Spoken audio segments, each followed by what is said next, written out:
एभ्यः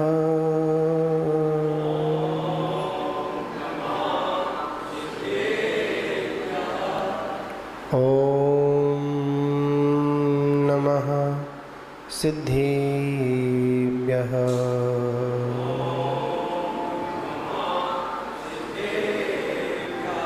ॐ नमः सिद्धेभ्यः।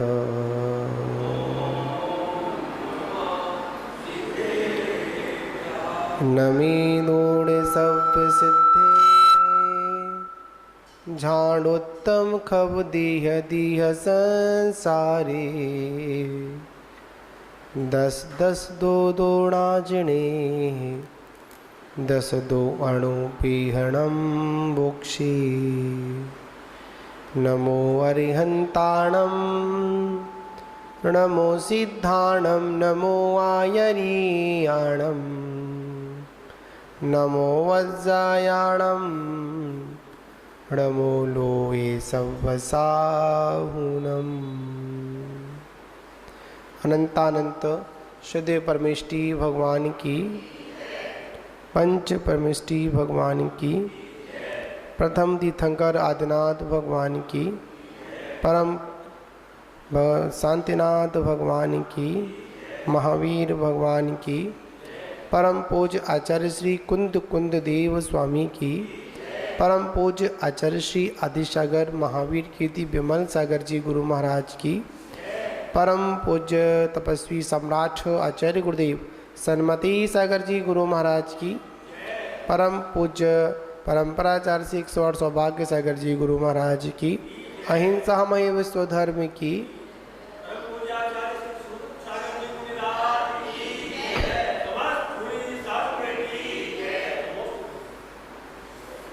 हम सभी के कर्मों को नष्ट करने वाली और मोक्ष दिशा को प्राप्त कराने वाली आचार्य कुंद कुंद की देशना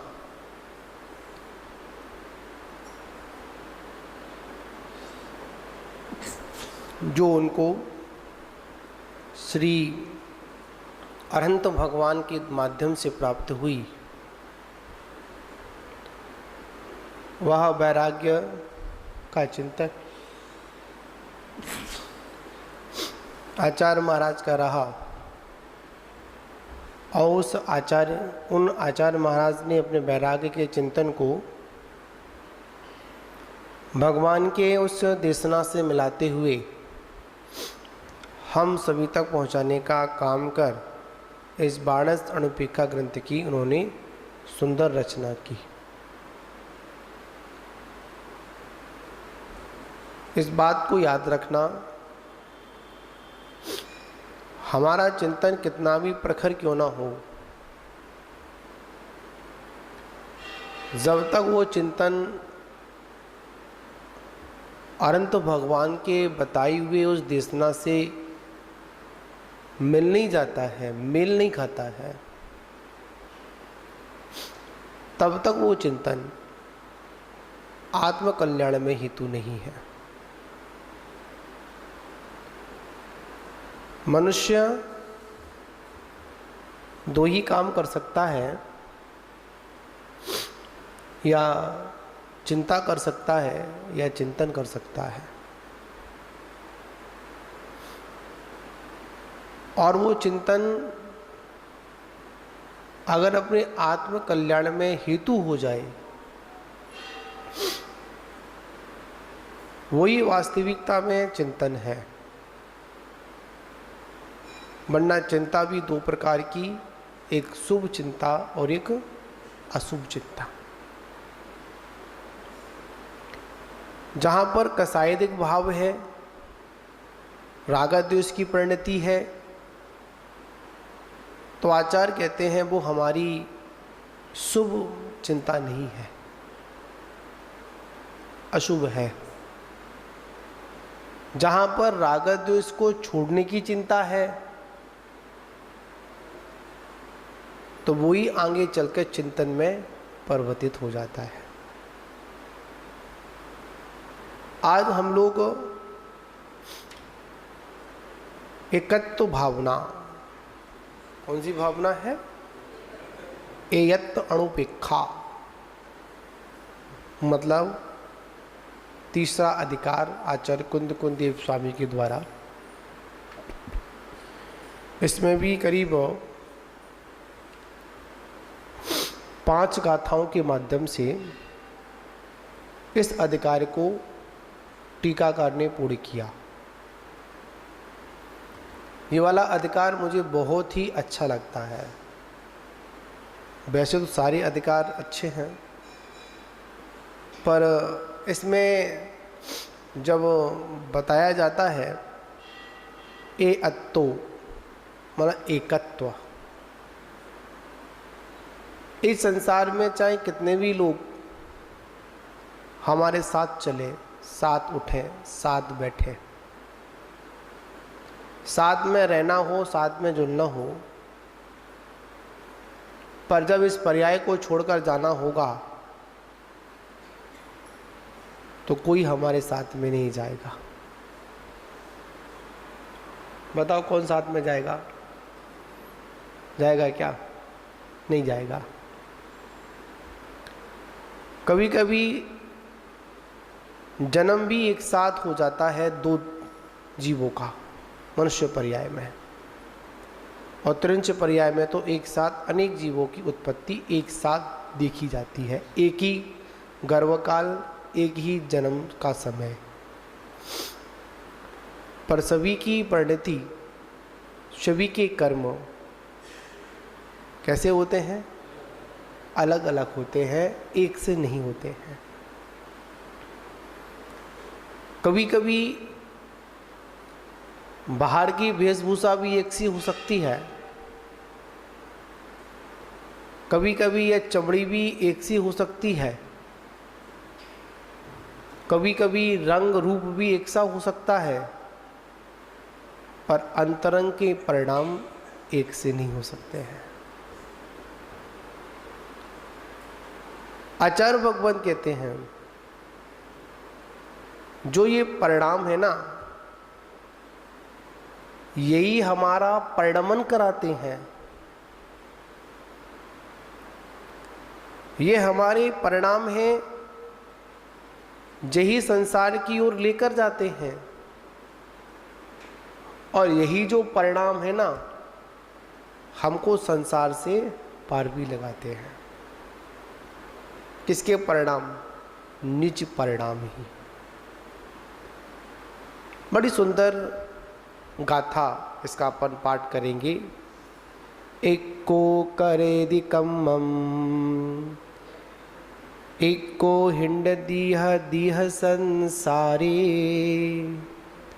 एको जयदी मर दिया, तस् फलम भुंज दे इक्को।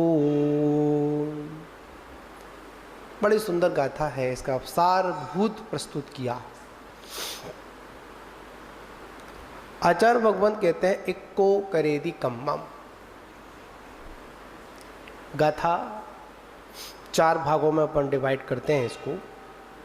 इक्को करेदी कम्मम, इक्को हिंडदी यह दीह संसारे, इक्को जयदी मरदी या, तस्य फलम भुंज दे इक्को। पैराग्राफ है, मतलब लाइन तो 2 ही हैं कथा की, बस डैश लगाने से 4 भागों में उसका डिवाइड हो जाता है। आज अपन यही समझेंगे इक्को करेदी कम्मम। क्या शब्द है? इक्को करेदी कम्मम।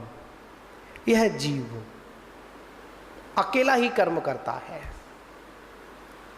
क्या करता है? अकेला ही यह जीव। जीव में कौन सा जीव? संसारी जीव,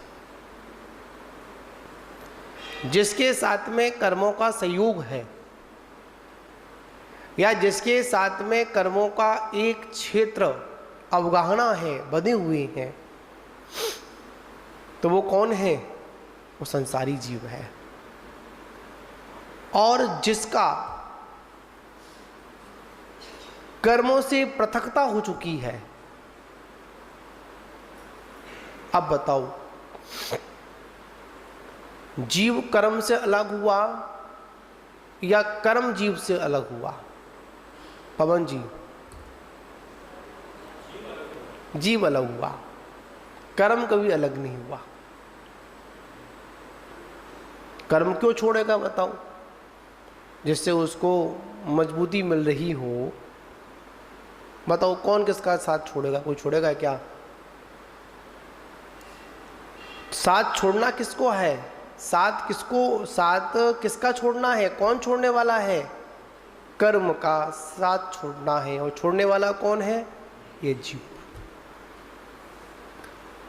पर ये जीव अकेला ही क्या करता है? कर्म करता है। और फिर कहा, इक्को हिंड दी यह दिय संसारे, और अकेला ही यह जीव दीर्घ संसार में भ्रमण करता है।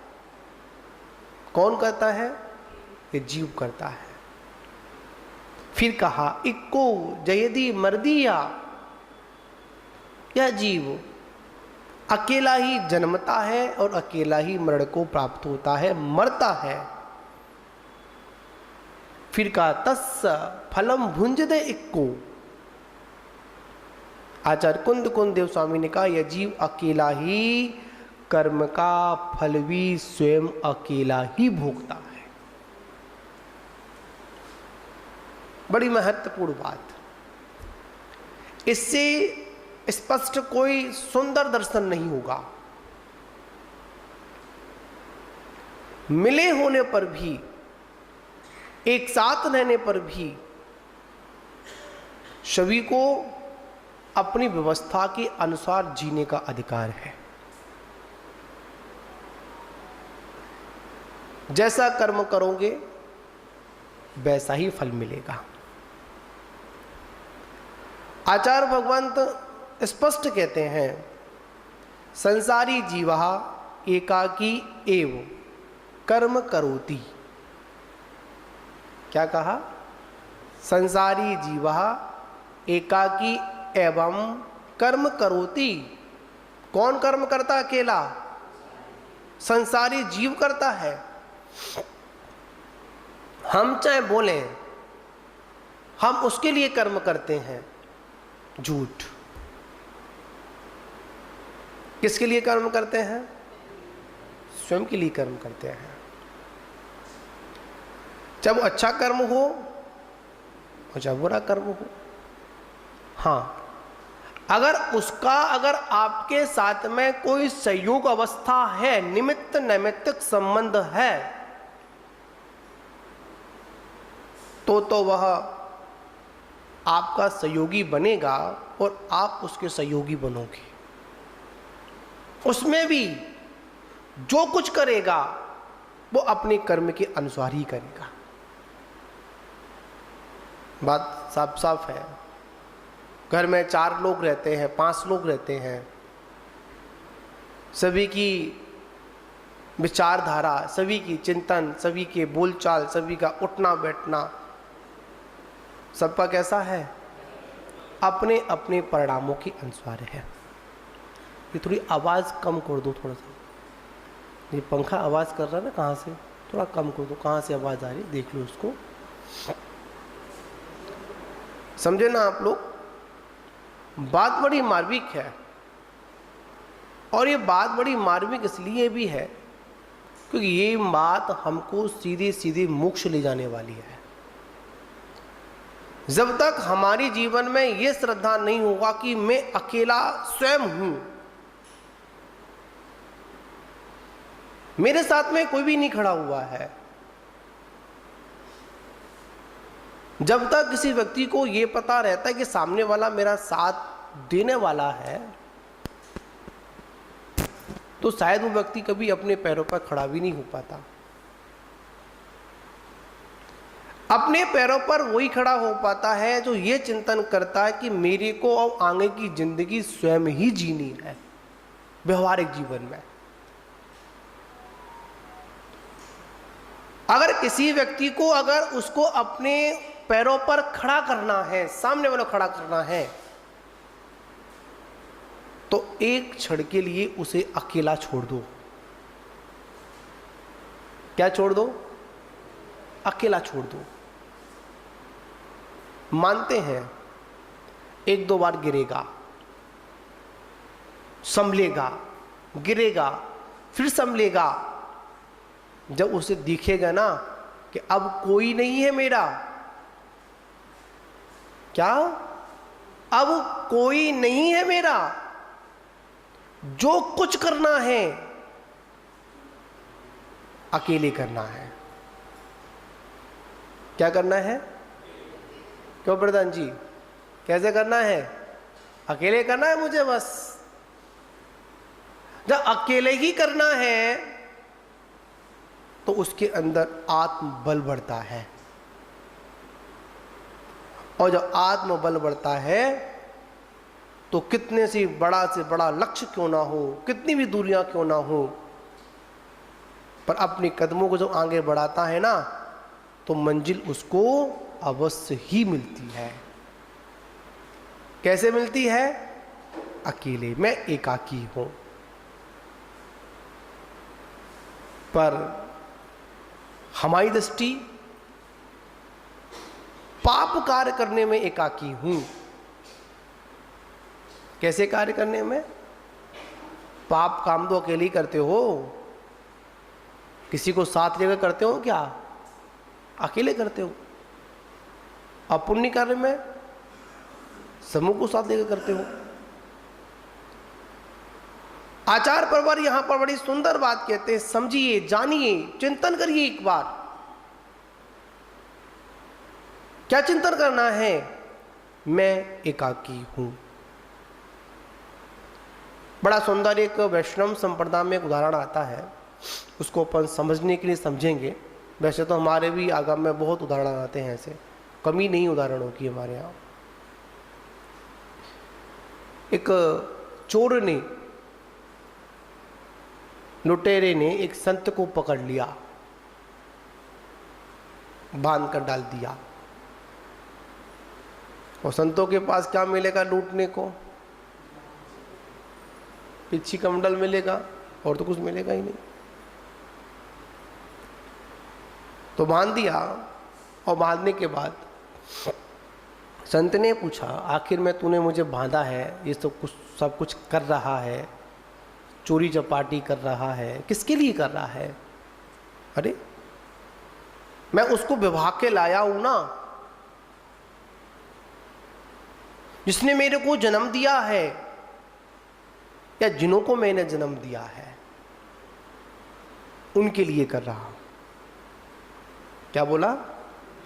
किसके लिए कर रहा हूं मैं? जिसको विवाह कर लाया हूं, जिसने जन्म दिया है, या जिनको मैंने जन्म दिया है, उनके लिए कर रहा हूं। संत ने कहा, एक काम कर, एक बार पूछ कर आ, जो मैं कर रहा हूं, जब मैं पकड़ा जाऊंगा तो कोई साथी बनेगा? लुटेरा बोला, बड़े होशियार नजर आते हो, इधर पूछने जाऊं, इधर तुम भी चले जाओ। संत ने कहा कि हम गुरुजन हैं, कभी झूठ नहीं बोलते हैं, हम संत लोग हैं, हम कभी झूठ नहीं बोलते हैं। गया, पूछ कर आया। सभी ने क्या कह दी? ना, हमने तेरे को बड़ा किया, इसलिए बड़ा किया था, तुम हमको विवाह कर लाए, इसलिए लाए थे। वो बच्चे भी क्या बोल देंगे, कैसे लिए पैदा किया था, ये दिन दिखाने के लिए। झट संसार का एकत्व तो समझ में आ गया। शुभ के सब साथी हैं, सुख के सभी साथी हैं, पर दुख का कौन साथी है? कोई साथी नहीं है। इसलिए कहा कि आप अकेला अवतरे, मरे अकेला होए, यूं कबू इस जीव का साथी सगाना होए। आचार्य भगवान इसी भाषा को यहां बता रहे हैं। संसारी जीव एकाकी एवं कर्म करोति, अकेला ही कर्म करता है संसारी जीव। जो कुछ करना है, संसार बढ़ाना है अकेले बढ़ाना है, संसार को क्षय करना है अकेले क्षय करना है। बताओ, हम भी कहते हैं, हमारे गुरु महाराज ने हमको दीक्षा दी ना, बड़ा उपकार किया दीक्षा देकर। इसका उपकार का कोई हम कभी नहीं चुका सकते हैं। कभी हमको मोक्ष होगा, क्या समझे? गुरु कृपा से व्रत मिल गए और हमने साधना के बल पर कभी या किसी चेले ने अगर श्रेणी आरोहण कर कर कर्मों का क्षय कर दिया, मोक्ष की प्राप्ति कर ली, तो कभी वो चेला ये बोला कि पहले गुरु को लेकर आऊं? कहेगा क्या? कभी नहीं कहेगा। एकाकी गुरु ने उपकार किया, ठीक है, पर गुरु द्वार है, दीवार नहीं। क्या है? गुरु कौन है? गुरु द्वार है। किसका द्वार है? मोक्ष का द्वार है, अनंत सुख का द्वार है। गुरु हमारी उंगली पकड़कर कभी कभी राजी नहीं, कभी कभी जबरदस्ती पकड़कर, क्या पकड़कर? जबरदस्ती उंगली पकड़कर खड़ा कर दे, खड़ा हो जाए यहां पर, चल। चेला भी कभी बिना मन के हाँ चल रहे हैं, क्या समझे? चल रहे हैं, चल भी नहीं पा रहा है, फिर भी गिर पड़ा, रुक गया, ठहर गया। गुरु फिर करके चल। क्यों? आपको वो उस द्वार तक पहुंचा के लेके जा रहा है कि चल भाई, मैं तेरे मानता हूं, पीछे खड़ा हूं, फिर भी तेरे को चलना पड़ेगा, तो अपने पैरों पर चलना पड़ेगा। मंजिल जब प्राप्त होगी तो दूसरों की बैसाखी पर नहीं, स्वयं की बैसाखी पर होगी। जब कोल्हापुर में आचार्य श्री के साथ जब चतुर्मास हुआ 2010 का, दिवाली का निष्ठापन हुआ, मतलब चतुर्मास का निष्ठापन हुआ, दिवाली का दिन था। हम आचार्य श्री के साथ में कमंडल पकड़ कर चल रहे थे, महाराज जी भी साथ में थे। तो एक गुरु महाराज ने महाराज से, आचार्य महाराज से बात कही। ये सुरत्न सागर बोलता है कि मेरे को बचपन में फंसा दिया, मतलब घेर गार कर फंसा दिया। उस समय आचार्य महाराज ने वो शब्द कहे, आज भी वो शब्द हमारे मस्तक में हमारे आत्म बल को काम देने का काम करते हैं। गुरुजी ने कहा, अगर बचपन में अगर इसको फंसाया नहीं होता तो आज ये सुरत्न सागर भी नहीं बन पाता, आज ये यहां तक नहीं पहुंच पाता। किसके शब्द थे? गुरु के शब्द थे। मतलब गुरु कौन है? कभी कभी जबरदस्ती भव्य जीवों को वो मार्ग दिखाते कि चल, चलना सीख। गुरु कहते भी हैं, मैं पीछे खड़ा हूं। कभी आपने देखी जो साइकिल चलाते हैं, अब तो ट्रेनिंग वाले भी होते हैं, पहले तो मोहल्ले के बच्चे ही आपस में साइकिल चलाना सिखाते थे। कैसे? चलाने वाला व्यक्ति सीट पर बैठ गया, हैंडल पकड़ लिया, और पीछे एक हेल्पर, ट्रेनर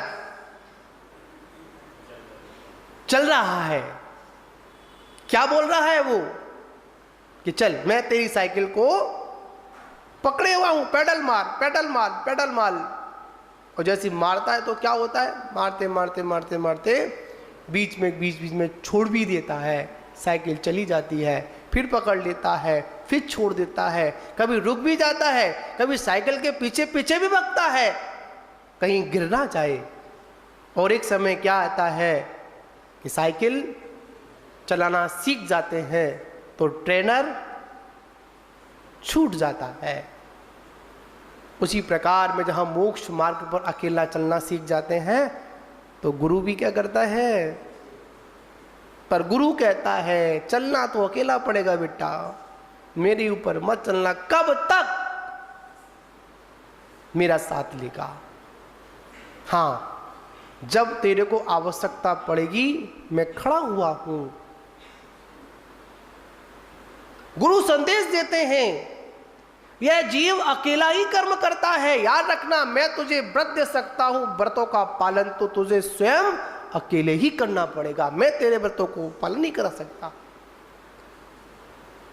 साधनों को जोड़ सकता हूं पर साधना तो अकेले ही करनी पड़ेगी। आचार्य भगवान कहते हैं कर्म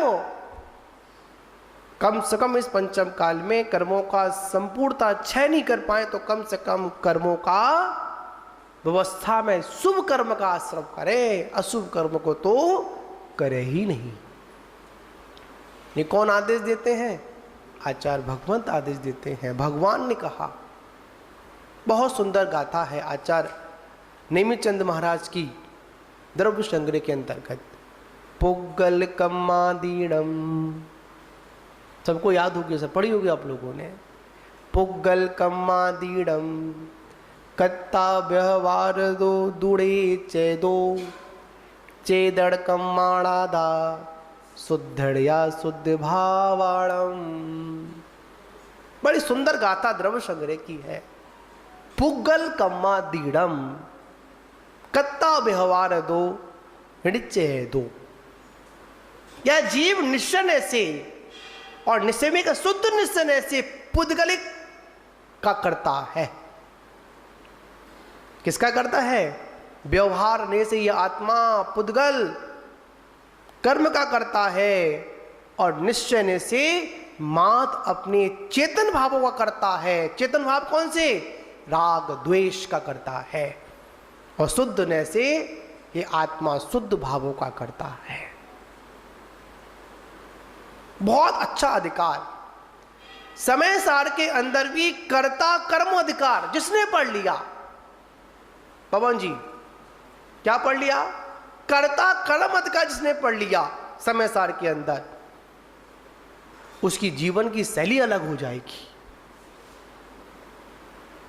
और जिसने बारह अणुपेक्षा में इस एकत्व भावना को चिंतन कर लिया,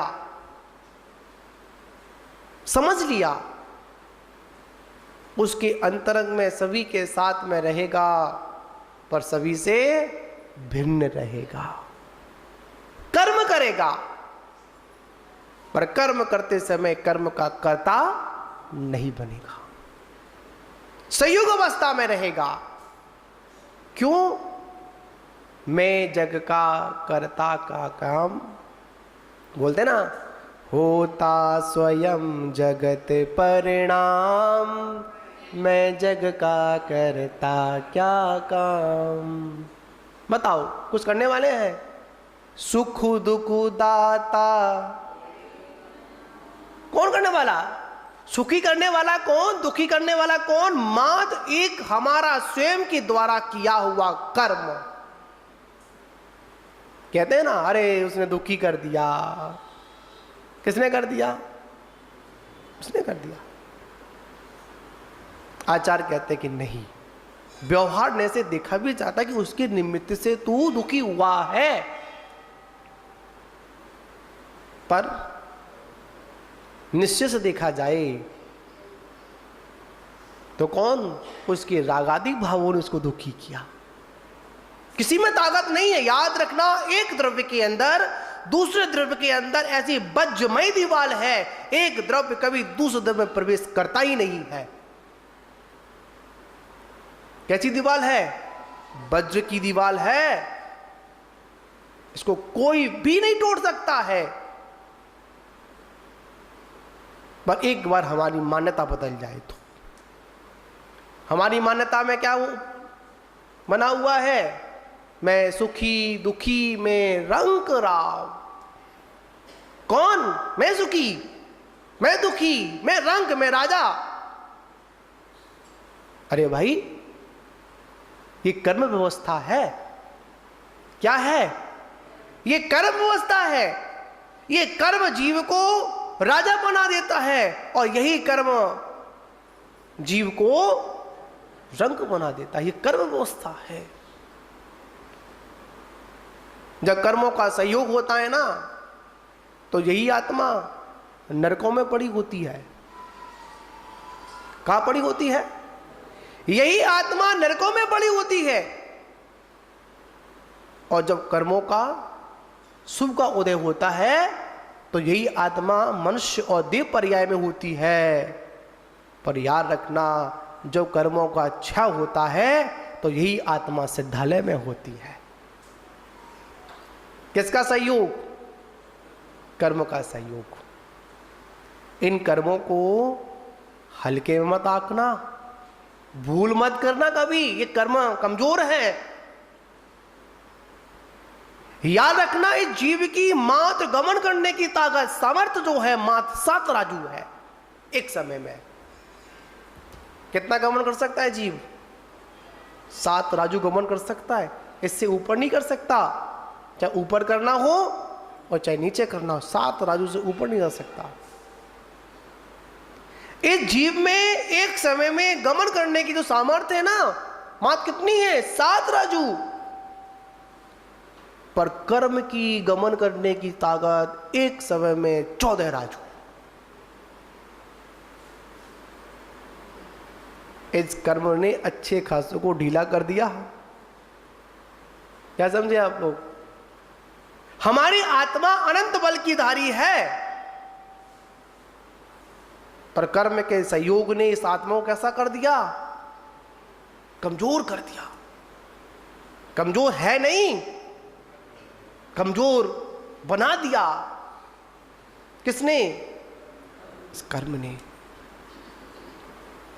कर्म अति बलवान है। याद रखना, कर्मों को अगर समझ लिया ना हम लोगों ने, 8 कर्म होते हैं। कितने कर्म होते हैं? 8। ज्ञानावर्णी, दशनावर्णी, मोहिनी, वेदनी, अंतरा, आयु, नाम, गोत्र और अंतराय। 4 घातिया, 4 अघातिया। इनके भेद प्रभेद करेंगे तो 148 कर्म प्रकृतियां। कर्म अति बलवान। मति ज्ञानावर्ण, श्रुति ज्ञानावर्ण, अवधि ज्ञानावर्ण, मन पर्याय ज्ञानावर्ण और केवल ज्ञानावर्ण। चित्र तो अंदर है, बाहर से क्या पड़ा हुआ है? पर्दा पड़ा हुआ है। चित्र चाहे अंदर कितना भी सुंदर हो, अगर बाहर से पर्दा पड़ा हुआ, आवरण पड़ा हुआ है, तो क्या दिखेगा? कर्म का काम क्या है? कर्म का सिर्फ एक ही काम है कि जीव को उसके लक्ष्य से क्या कर देना? घुमा देना। जीव जब अपने को कमजोर समझ लेता है तभी कर्म से हारता है। आज हम क्यों हारे? हारने का कारण क्या है? मात्र एक ही कारण है कि अभी हमने अपने आत्म बल को पहचाना नहीं, ये नहीं समझा कि जीव अकेला ही कर्म को भोगता है। अभी हमारी दृष्टि में यह है कि कर्म अकेला मैं करता हूं और भोगने वाले इतने सारे लोग हैं ना, कभी नहीं। कर्म सिद्धांत बोलता है, याद रखना, हमारे जीवन में कर्म सिद्धांत का हमको ज्ञान अवश्य होना चाहिए। अगर सुखी होना है तो क्या होना है? अगर सुखी होना तो क्या करना पड़ेगा? कर्म सिद्धांत का ज्ञान। आचार्य भगवान कहते हैं, इक्को करेदि कम्मम। क्या सूत्र है? इक्को करेदि कम्मम। यह जीव अकेला ही कर्म करता है। कैसा कर्म करता है? शुभ भी करता है और अशुभ भी करता है। आगे का वर्णन अपन फिर करेंगे, कुछ समय हो जाता है। ये तो धर्म की ज्ञान गंगा है। जितना जितना इसमें डुबकी लगाओगे उतना उतना क्या आएगा? आनंद आएगा। ये तो धर्म की मथनी है। कौन सी मथनी है? धर्म की मथनी है। जब माता जी बोल रही थे ना, एक गृहिणी होती है, मथती है ना, समय समय पर पानी भी लगाती है, मथती भी है, तब क्या प्राप्त होता है? उसमें नवनीत वाला घृत प्राप्त होता है, लोनी प्राप्त होती है। वो लोनी तपती भी है, सिर्फ मथने से गिरी निकलेगा, तपाना ही पड़ेगा। ये स्वाध्याय मथनी है, मथी जाती है। इसमें से क्या निकलती है? लोनी निकलती है ना। लोनी कब निकलती है? जब कोई योगी उसको पढ़कर उसको क्या बोलते हैं, मक्खन को तपाता है, तब जाकर। याद रखना, जुर्मानी से मक्खन मिलता है, पर मक्खन के बाद घी तब प्राप्त होता है जब हम उसको तप पर तपाते हैं। ठीक है ना? बाकी का वर्णन अपन फिर करेंगे।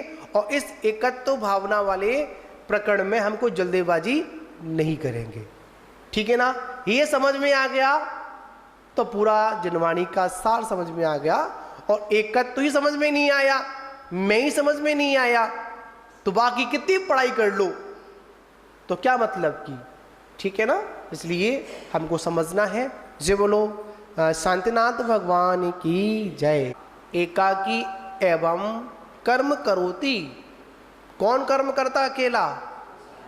संसारी जीव करता है। हम चाहे बोलें, हम उसके लिए कर्म करते हैं। झूठ। किसके लिए कर्म करते हैं? स्वयं के लिए कर्म करते हैं। चाहे वो अच्छा कर्म हो और चाहे बुरा कर्म हो। हाँ, अगर आपके साथ में कोई संयोग अवस्था है, निमित्त नैमित्तिक संबंध है, तो वह आपका सहयोगी बनेगा और आप उसके सहयोगी बनोगे। उसमें भी जो कुछ करेगा वो अपने कर्म के अनुसार ही करेगा। बात साफ साफ है। घर में 4 लोग रहते हैं, 5 लोग रहते हैं, सभी की विचारधारा, सभी की चिंतन, सभी के बोलचाल, सभी का उठना बैठना, सबका कैसा है? अपने अपने परिणामों के अनुसार है। ये थोड़ी आवाज़ कम कर दो, थोड़ा सा। ये पंखा आवाज़ कर रहा है ना, कहाँ से? थोड़ा कम कर दो। कहाँ से आवाज़ आ रही है देख लो उसको। समझे ना आप लोग? बात बड़ी मार्मिक है। और ये बात बड़ी मार्मिक इसलिए भी है क्योंकि ये बात हमको सीधे सीधे मोक्ष ले जाने वाली है। जब तक हमारे जीवन में ये श्रद्धा नहीं होगा कि मैं अकेला स्वयं हूं, मेरे साथ में कोई भी नहीं खड़ा हुआ है, जब तक किसी व्यक्ति को ये पता रहता है कि सामने वाला मेरा साथ देने वाला है, तो शायद वो व्यक्ति कभी अपने पैरों पर खड़ा भी नहीं हो पाता। अपने पैरों पर वही खड़ा हो पाता है जो ये चिंतन करता है कि मेरे को अब आगे की जिंदगी स्वयं ही जीनी है व्यवहारिक जीवन में। अगर किसी व्यक्ति को अगर उसको अपने पैरों पर खड़ा करना है, सामने वाला खड़ा करना है, तो एक क्षण के लिए उसे अकेला छोड़ दो। क्या छोड़ दो? अकेला छोड़ दो। मानते हैं 1-2 बार गिरेगा, संभलेगा, गिरेगा, फिर संभलेगा। जब उसे दिखेगा ना कि अब कोई नहीं है मेरा, क्या? अब कोई नहीं है मेरा, जो कुछ करना है अकेले करना है। क्या करना है? क्यों प्रधान जी, कैसे करना है? अकेले करना है मुझे बस। जब अकेले ही करना है तो उसके अंदर आत्मबल बढ़ता है, और जब आत्मबल बढ़ता है तो कितने से बड़ा लक्ष्य क्यों ना हो, कितनी भी दूरियां क्यों ना हो, पर अपने कदमों को जब आगे बढ़ाता है ना तो मंजिल उसको अवश्य ही मिलती है। कैसे मिलती है? अकेले, मैं एकाकी हूं। पर हमारी दृष्टि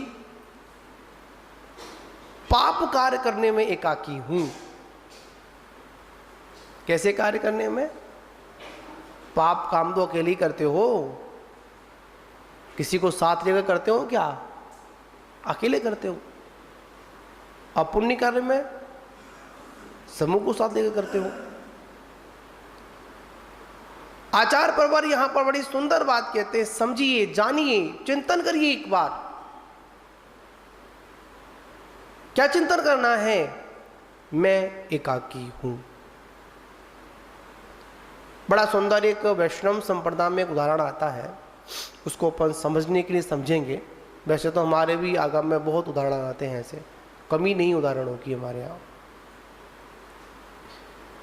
एक चोर ने, लुटेरे ने एक संत को पकड़ लिया, बांध कर डाल दिया। और संतों के पास क्या मिलेगा लूटने को? पिछी कमंडल मिलेगा, और तो कुछ मिलेगा ही नहीं। तो बांध दिया, और बांधने के बाद संत ने पूछा, आखिर में तूने मुझे बांधा है, ये सब कुछ कर रहा है, चोरी चपाटी कर रहा है, किसके लिए कर रहा है? अरे मैं उसको विवाह के लाया हूं ना,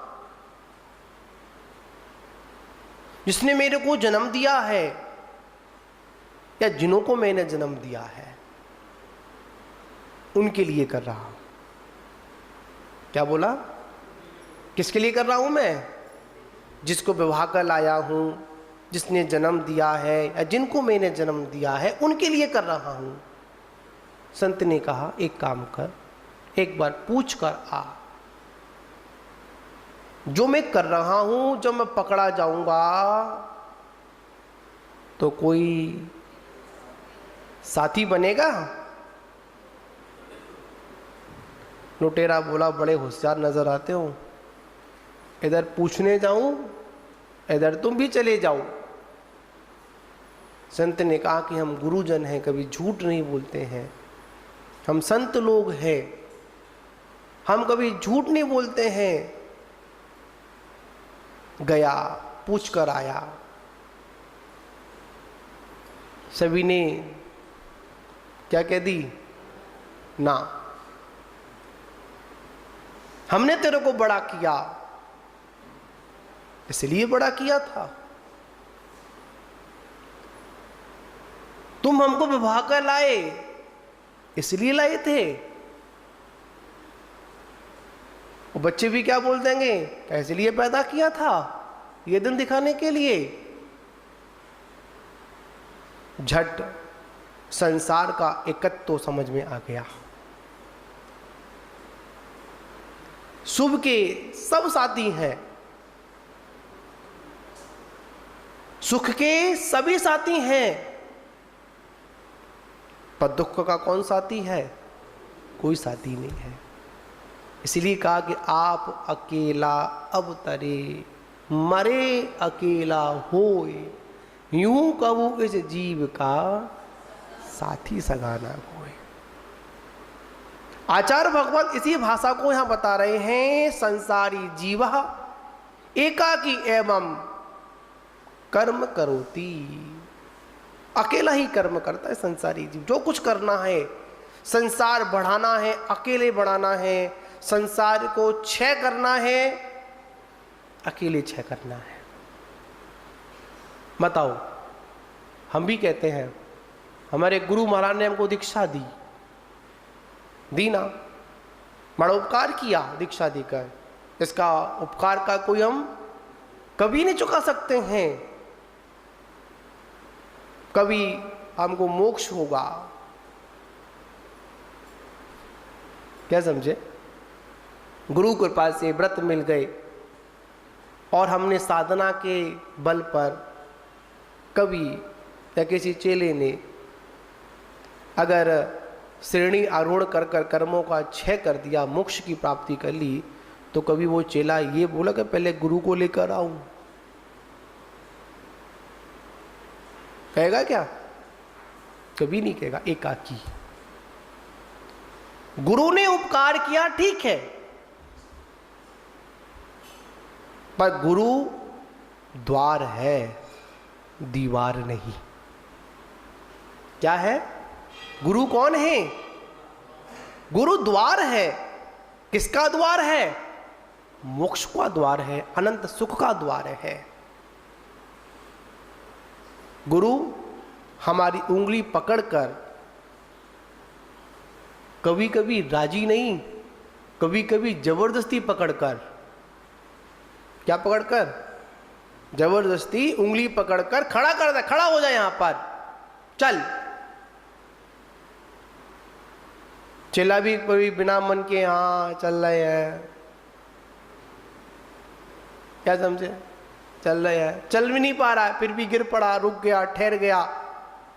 गुरु फिर कहके चल। क्यों? आपको वो उस द्वार तक पहुंचा के लेके जा रहा है कि चल भाई, मैं तेरे मानता हूं, पीछे खड़ा हूं, फिर भी तेरे को चलना पड़ेगा, तो अपने पैरों पर चलना पड़ेगा। मंजिल जब प्राप्त होगी तो दूसरों की बैसाखी पर नहीं, स्वयं की बैसाखी पर होगी।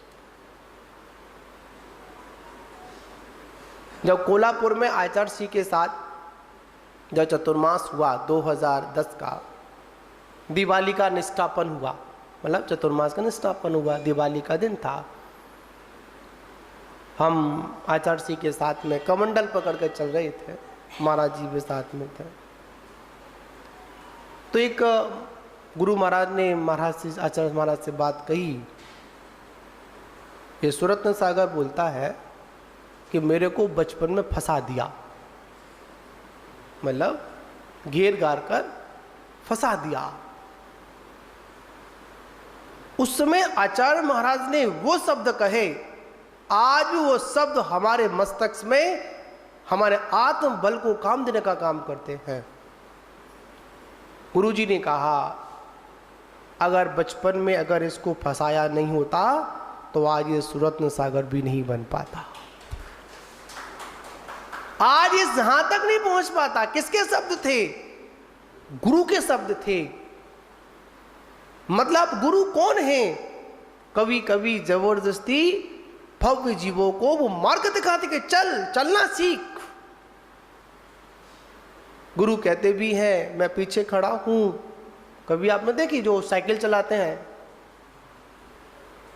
अब तो ट्रेनिंग वाले भी होते हैं, पहले तो मोहल्ले के बच्चे ही आपस में साइकिल चलाना सिखाते थे। कैसे?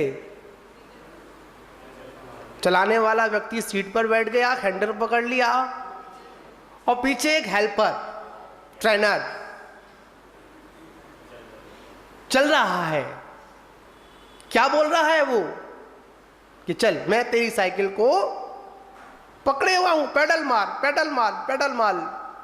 और जैसे मारता है तो क्या होता है? मारते मारते मारते मारते बीच में छोड़ भी देता है, साइकिल चली जाती है, फिर पकड़ लेता है, फिर छोड़ देता है, कभी रुक भी जाता है, कभी साइकिल के पीछे पीछे भी भागता है, कहीं गिर ना जाए। और एक समय क्या आता है कि साइकिल चलाना सीख जाते हैं तो ट्रेनर छूट जाता है। उसी प्रकार में जहां मोक्ष मार्ग पर अकेला चलना सीख जाते हैं तो गुरु भी क्या करता है? पर गुरु कहता है चलना तो अकेला पड़ेगा बेटा, मेरे ऊपर मत चलना। कब तक? मेरा साथ लेगा। हाँ, जब तेरे को आवश्यकता पड़ेगी मैं खड़ा हुआ हूं। गुरु संदेश देते हैं, यह जीव अकेला ही कर्म करता है, याद रखना। मैं तुझे व्रत दे सकता हूं, व्रतों का पालन तो तुझे स्वयं अकेले ही करना पड़ेगा। मैं तेरे व्रतों को पालन नहीं कर सकता। साधनों को जोड़ सकता हूं, पर साधना तो अकेले ही करनी पड़ेगी। आचार्य भगवंत कहते हैं कर्म कम से कम इस पंचम काल में कर्मों का संपूर्णता क्षय नहीं कर पाए तो कम से कम कर्मों का व्यवस्था में शुभ कर्म का आश्रम करे, अशुभ कर्म को तो करे ही नहीं। ये कौन आदेश देते हैं? आचार्य भगवंत आदेश देते हैं। भगवान ने कहा, बहुत सुंदर गाथा है आचार्य नेमिचंद महाराज की द्रव्य संग्रह के अंतर्गत। पुग्गल कम्मादीणम, सबको याद होगी, सब पढ़ी होगी आप लोगों ने। पुग्गल कम्मादीणम कत्ता व्यवहार दो दूड़े चेदो चेदड़ कम्माणादा शुद्धड़या शुद्ध भावाणम। बड़ी सुंदर गाथा द्रव्य संग्रह की है। पुग्गल कम्मादीणम कत्ता व्यवहार दो ऋचे दो। यह जीव निश्चय से और निश्चय में का शुद्ध निश्चय से पुद्गलिक का करता है। किसका करता है? व्यवहार ने से यह आत्मा पुद्गल कर्म का करता है और निश्चय ने से मात अपने चेतन भावों का करता है। चेतन भाव कौन से? राग द्वेष का करता है। और शुद्ध ने से ये आत्मा शुद्ध भावों का करता है। बहुत अच्छा अधिकार। समय सार के अंदर भी कर्ता कर्म अधिकार जिसने पढ़ लिया, पवन जी क्या पढ़ लिया? कर्ता कर्म अधिकार जिसने पढ़ लिया समय सार के अंदर, उसकी जीवन की शैली अलग हो जाएगी। और जिसने बारस अणुपेक्षा में इस एकत्व भावना को चिंतन कर लिया, समझ लिया, उसके अंतरंग में सभी के साथ में रहेगा पर सभी से भिन्न रहेगा। कर्म करेगा पर कर्म करते समय कर्म का कर्ता नहीं बनेगा, संयोग अवस्था में रहेगा। क्यों? मैं जग का कर्ता का काम, बोलते ना, होता स्वयं जगत परिणाम, मैं जग का करता क्या काम। बताओ, कुछ करने वाले हैं? सुख दुख दाता कौन करने वाला? सुखी करने वाला कौन? दुखी करने वाला कौन? मात्र एक हमारा स्वयं के द्वारा किया हुआ कर्म। कहते हैं ना, अरे उसने दुखी कर दिया। किसने कर दिया? उसने कर दिया। आचार्य कहते कि नहीं, व्यवहार ने से देखा भी जाता कि उसके निमित्त से तू दुखी हुआ है, पर निश्चय से देखा जाए तो कौन? उसके रागादिक भावों ने उसको दुखी किया। किसी में ताकत नहीं है। याद रखना, एक द्रव्य के अंदर दूसरे द्रव्य के अंदर ऐसी वज्रमय दीवार है, एक द्रव्य कभी दूसरे द्रव्य में प्रवेश करता ही नहीं है। कैसी दीवार है? वज्र की दीवार है, इसको कोई भी नहीं तोड़ सकता है। पर एक बार हमारी मान्यता बदल जाए तो, हमारी मान्यता में क्या बना हुआ है? मैं सुखी दुखी में रंग राव। कौन? मैं सुखी, मैं दुखी, मैं रंग, मैं राजा। अरे भाई, ये कर्म व्यवस्था है। क्या है? ये कर्म व्यवस्था है। ये कर्म जीव को राजा बना देता है और यही कर्म जीव को रंग बना देता है। ये कर्म व्यवस्था है। जब कर्मों का सहयोग होता है ना, तो यही आत्मा नरकों में पड़ी होती है। कहां पड़ी होती है? यही आत्मा नरकों में पड़ी होती है। और जब कर्मों का शुभ का उदय होता है तो यही आत्मा मनुष्य और देव पर्याय में होती है। पर याद रखना, जब कर्मों का क्षय होता है तो यही आत्मा सिद्धालय में होती है। किसका सहयोग? कर्म का सहयोग। इन कर्मों को हल्के में मत आंकना, भूल मत करना कभी, ये कर्म कमजोर है। याद रखना, इस जीव की मात गमन करने की ताकत, सामर्थ्य जो है मात 7 राजू है। एक समय में कितना गमन कर सकता है जीव? 7 राजू गमन कर सकता है, इससे ऊपर नहीं कर सकता। चाहे ऊपर करना हो और चाहे नीचे करना हो, 7 राजू से ऊपर नहीं जा सकता। इस जीव में एक समय में गमन करने की जो सामर्थ्य है ना, मात कितनी है? 7 राजू। पर कर्म की गमन करने की ताकत एक समय में 14 राजू। इस कर्म ने अच्छे खासों को ढीला कर दिया। क्या समझे आप लोग? हमारी आत्मा अनंत बल की धारी है, पर कर्म के संयोग ने इस आत्मा को कैसा कर दिया? कमजोर कर दिया। कमजोर है नहीं, कमजोर बना दिया। किसने? इस कर्म ने। कर्म अति बलवान है, याद रखना। कर्मों को अगर समझ लिया ना हम लोगों ने, 8 कर्म होते हैं। कितने कर्म होते हैं? 8। ज्ञानावर्णी, दशनावर्णी, मोहिनी, वेदनी, अंतरा, आयु, नाम, गोत्र और अंतराय। 4 घातिया, 4 अघातिया।